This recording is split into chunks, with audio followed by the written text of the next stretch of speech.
Hey VC, how's everybody doing? Kimbo here. Uh, After a little bit of a long layoff, I'm back making some videos. Wanted to do a vinyl douche tag here. And after getting a couple shout outs from John and Sam, thanks guys, I appreciate it. Decided to jump in on this tag. So, um, Sam took questions from I think 3 or 4 different years. I have a list of them right here with with my responses. So let's get started. First question is the first video you ever saw in the VC. Um, Hard to remember, but I believe it was probably either a Melinda Murphy video or a Dylan from Noble Records video. Pretty good chances it was one of those two. Shout out to other number 2, a shout out to other VC channels. So let's see, I have 4 or 6 of them here.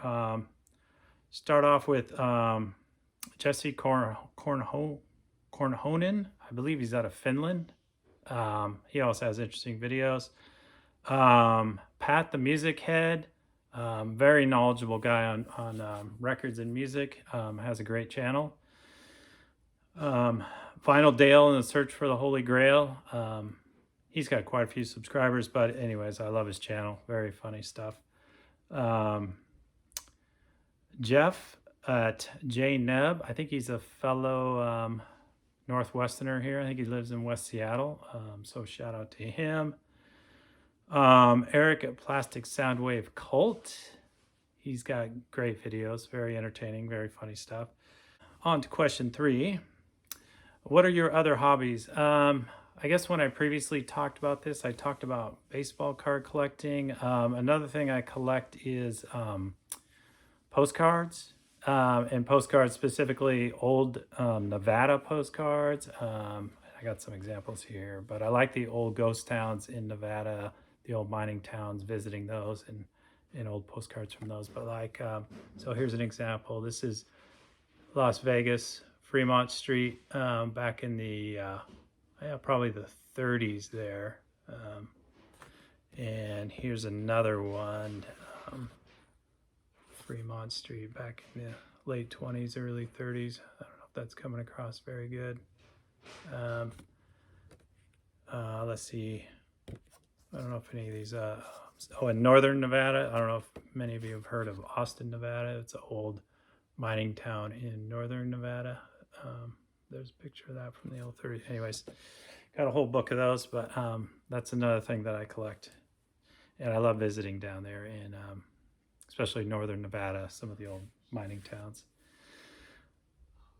Okay, question number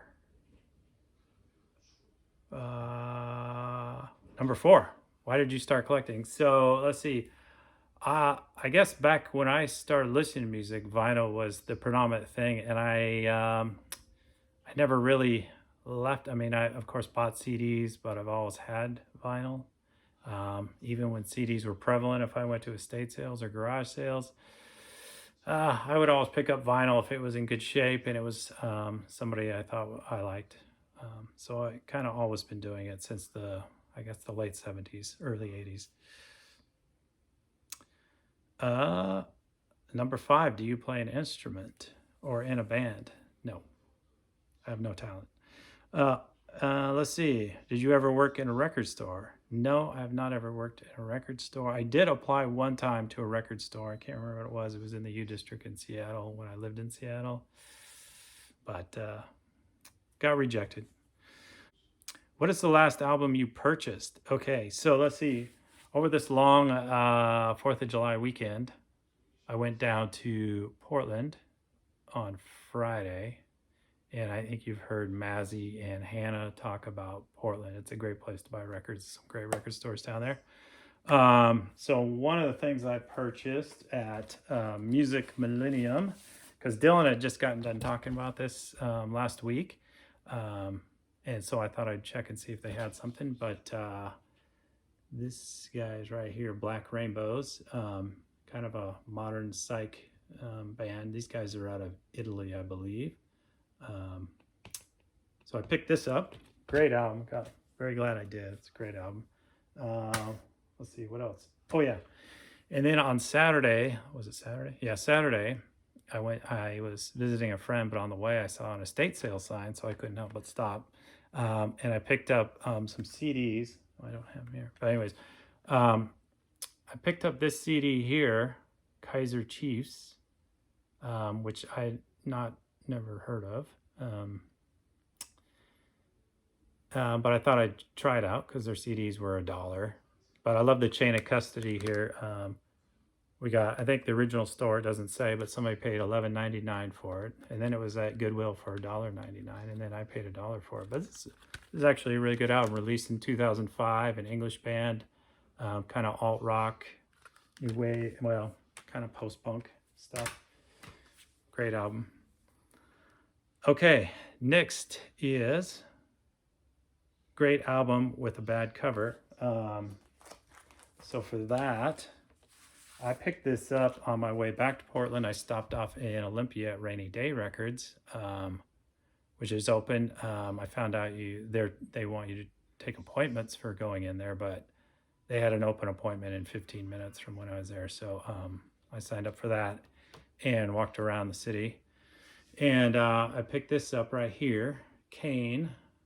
What was it called? A Pound of Flesh, which is kind of a disgusting cover, but these guys are out of Minnesota. I think it was about 75. This was released, mid 70s, kind of just rockin' band, but great rockin' album. Really enjoyed that one. Oh, here's the back. Kane. And this is in really good shape, so I was very happy with that one. Okay. Album you wish you had an OG copy of. So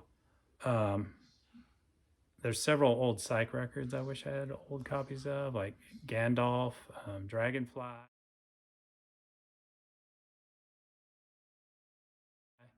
But more recent, I guess any of the first two or three Mars Volta albums I wish I had.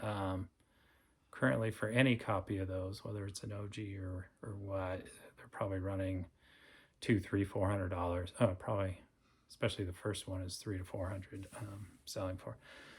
So yeah, I wish I had one of those. So anybody that wants to pass that on, feel free.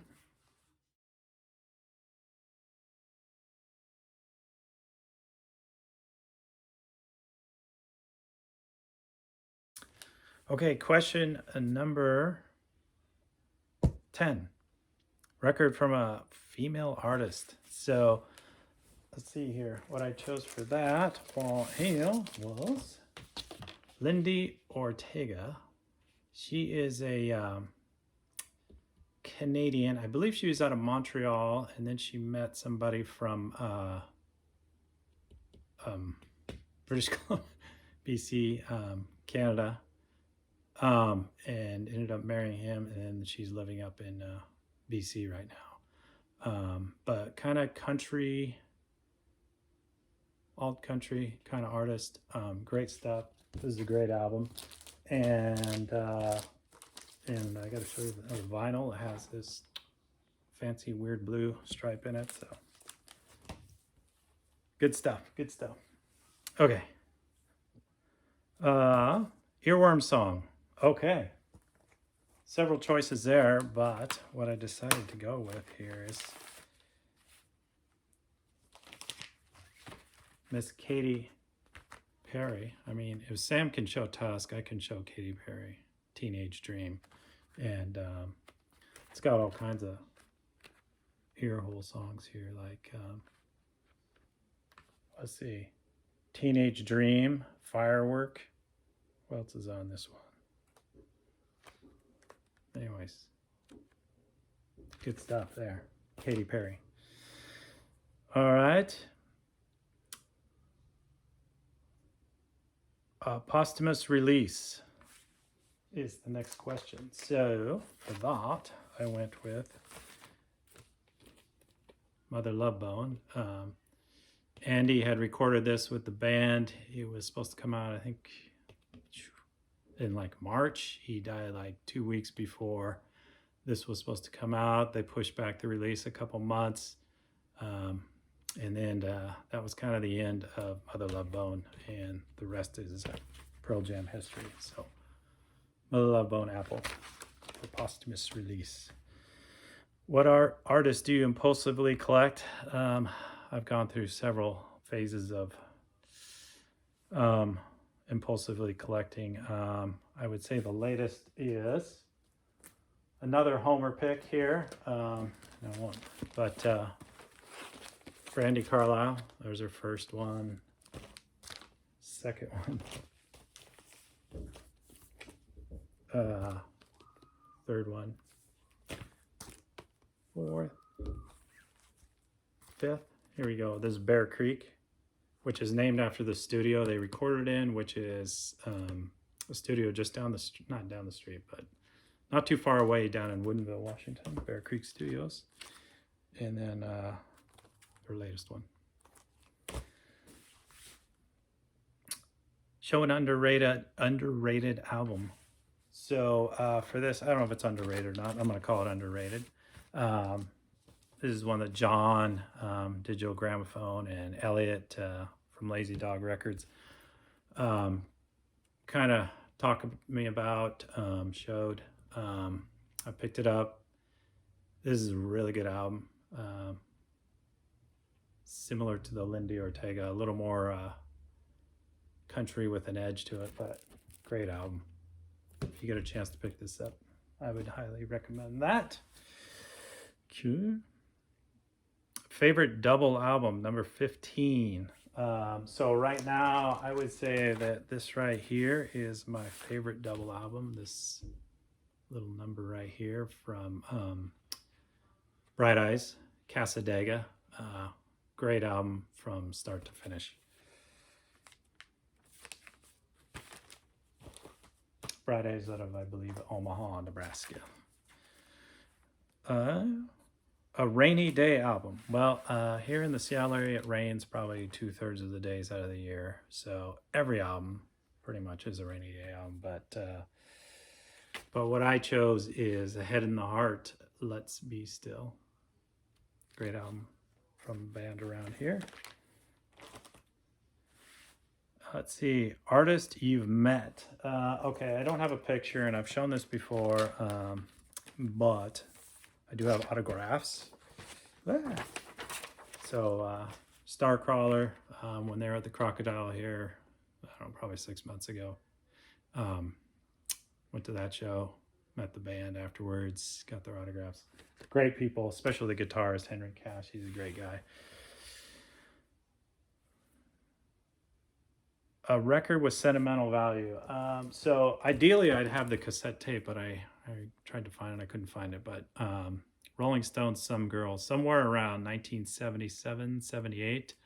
My brother's friend gave me this album on cassette tape, and I just fell in love with it. And it was it just led me down a road of wanting to collect every Stones album. And probably within, I don't know, 3 or 4 years, back in the early 80s, I had every Stones album. But great album. Really enjoy that one. An album turning 20 this year. So I chose Cash. This is the third American Recordings album with Rick Rubin. Came out in 2000. And the last item is show a trilogy of albums. So what I have gone with here is something you're all very, very familiar with. Pink Floyd, Dark Side of the Moon came out in 73. Pink Floyd, Wish You Were Here, I think it was 75. And then Pink Floyd, Animals. So pretty tough to find 3 better albums that came out in a row than that. So that is it. That is my 20 questions for the vinyl tag. Thanks everybody for watching. Thanks to Sam for starting this, and we'll see you guys down the road. Take care.